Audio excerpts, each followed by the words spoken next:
कि केतनो गवई है भैया केतनो नोचई है, केहू पवन सिंह ना बन पई है। सरस्वती पुत्र हई भैया हमार हो, हरे उनका खाली ना केहू गई है। आवाज भोजपुरी खातिर उनका लासिन हो रा बहा।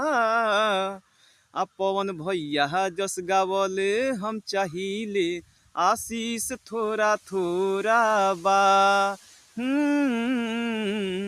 पवन भैया जस गावले हम चाहिले, आशीष थोड़ा थोड़ा बा।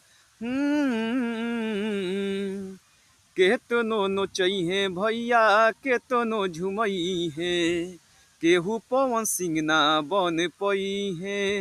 सरस्वती पुत्र हई भैया हमार हो, हरे उनका खाली ना केहू गई है।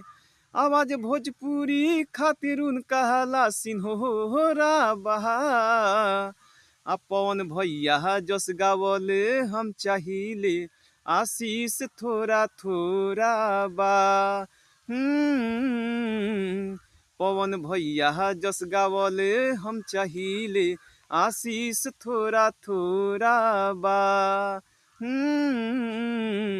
ला ला ला ला ला ला ला ला ला ला ला ला। हो ला ला ला ला ला ला ला ला ला ला ला ला।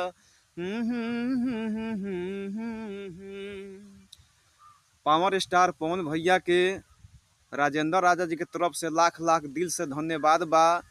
आ वो बर भैया के पावर स्टार पवन भैया के पर छू के हम गोर लागतानी। हम राजेंद्र भाई।